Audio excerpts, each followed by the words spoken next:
Bem-vindos a mais um vídeo aqui do nosso canal do YouTube da Escola Clássica. E você pode já curtir esse vídeo, inscrever-se no canal e interagir, ficar à vontade aqui para falar conosco. Hoje nós vamos falar de um assunto que gera muita dúvida, às vezes até mesmo certa polêmica. Como assim? Vamos entender então o que seja, vamos entender o que é o latim vulgar. Esse latim é vulgar ou não é? Essas são algumas questões que nós podemos levantar aqui, olha só. Muito bem, o que é o latim vulgar? Para que eu possa explicar o que é o latim vulgar, eu vou lembrar a todos vocês, vou lembrá-los do que seja o latim clássico. O que é o latim clássico? Antes de falar então do vulgar. Vocês podem imaginar o que seja o vulgar, mas calma, esperem a minha resposta.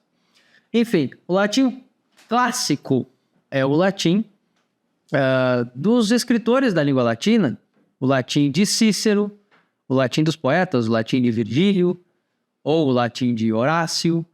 Esse é o latim clássico.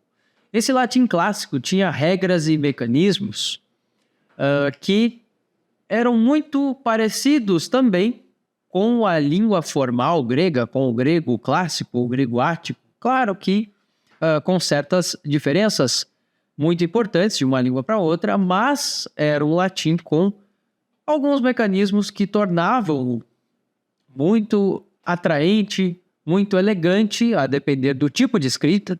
Então era o latim de orações também, né? Orações no sentido de aquilo que o orador leva ao púlpito, certo? Que o orador apresenta num tribunal, por exemplo, um advogado apresenta num tribunal. Era o latim dos documentos romanos. O latim que nós vamos ver em documentos, muito bem escrito, e ele tem uma certa diversidade, ele tem variações, mas sempre com a mesma regra. E desse latim clássico, nós vamos ouvir falar posteriormente, tá? Nós vamos ouvir falar depois, então, de um latim que nós chamamos medieval e depois um latim que nós chamamos eclesiástico. Bom, o latim eclesiástico e medieval, nós temos aqui um vídeo sobre o latim eclesiástico, tá? O latim eclesiástico e medieval, embora eles se confundam em muitas vezes, são coisas distintas, mas tudo é latim. Ainda que nós falemos em um latim com certos mecanismos diferentes para o medieval, é latim também. E quem sabe o clássico, quem compreende o clássico, pode estudar esse latim medieval. Mas o latim medieval tem alguns mecanismos, ele vai perdendo algo, vai perdendo certas formalidades, vai perdendo certas regras que o latim clássico possuía, mas é coisa muito... são poucas coisas, né? Então, por exemplo, alguns verbos se contraem, certo? Então, por exemplo, eu poderia dizer videre, tá? Apenas no sentido de viderunt, tá? E aí o que isso significa? Não, isso significa a mesma coisa, mas foi contraído o verbo, tá? E o que é o latim vulgar? O latim vulgar é o latim, e agora sim, o latim do povo. E como se diz povo em latim? Se diz, vou colocar aqui bem grande, vulgus. Vulgus. O que é vulgus? É o povo, certo? São as pessoas, os falantes daquela língua, tá? Na cidade ou nas diversas cidades em que se falava latim, certo? Se diz até que o latim clássico mesmo, escrito nas suas regras, ele era pouco falado.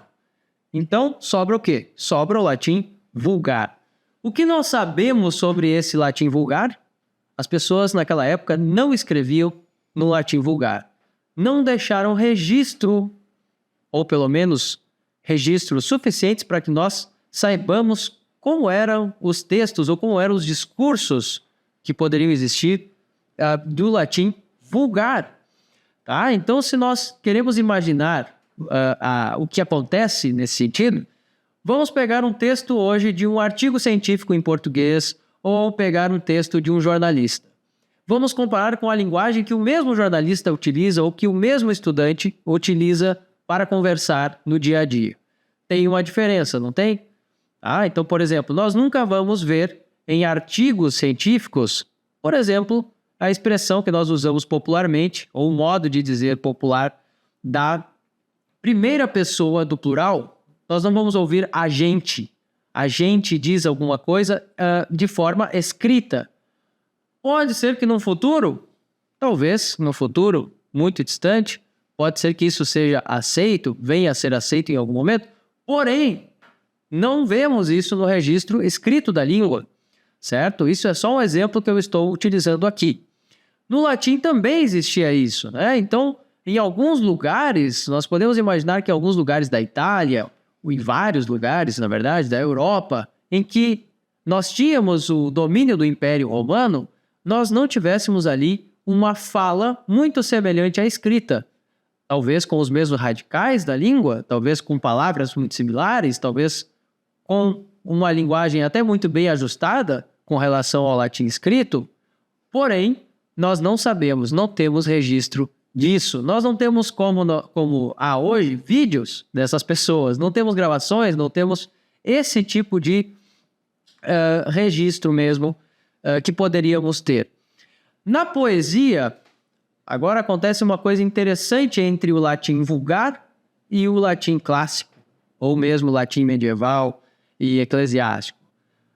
Há uma fala comum, então, do vulgo, do povo, tá? Então, a palavra, no seu sentido, vamos dizer, no seu sentido pejorativo, foi usada posteriormente, porém quer dizer povo. Então, dizer que algo é vulgar hoje em dia, ninguém vai imaginar que está dizendo, isso é algo do povo, até porque soaria muito mal, não é? Dizer assim, esta roupa é muito vulgar, e pensar que isto é justamente falar da roupa do povo, certo? Mas as pessoas dizem, isto é vulgar, dizer isto é vulgar neste ambiente e tudo mais, certo? Mas, então vamos imaginar que esse latim vulgar, por vezes, as expressões utilizadas nele vão entrando aos poucos na literatura.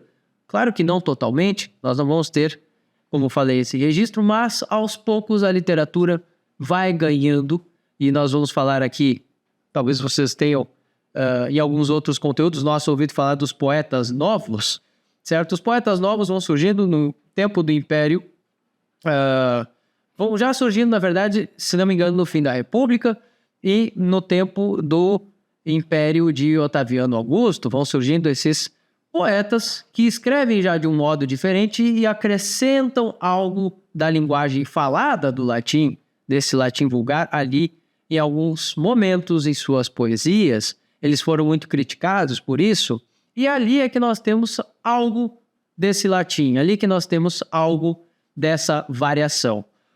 E como nós podemos ter uma ideia de como seria essa variação? Pensemos na Itália de hoje.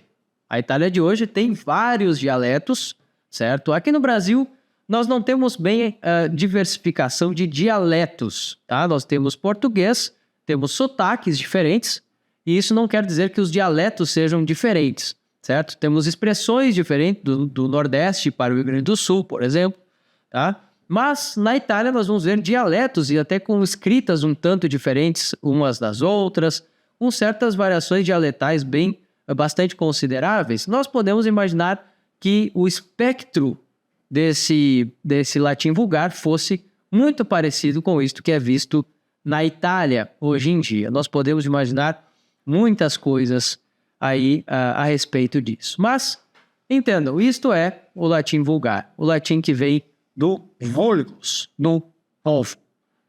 Então, pessoal, se vocês gostaram, ou se vocês têm algo a comentar, o que vocês acham disso? Vocês acham que isso é uma pena que nós não tenhamos como saber esse latim? Eu queria conhecer esse registro se eu pudesse, né? Eu gostaria de conhecê-lo. Mas nós sabemos que nem tudo é possível, e ainda mais quando estamos falando de arqueologia, ou de paleografia, ou de historiografia, muitas coisas são perdidas em termos de documentos, né? Quando queremos pesquisá-los. Certo? Então deixem os comentários, inscrevam-se no canal e até o próximo vídeo.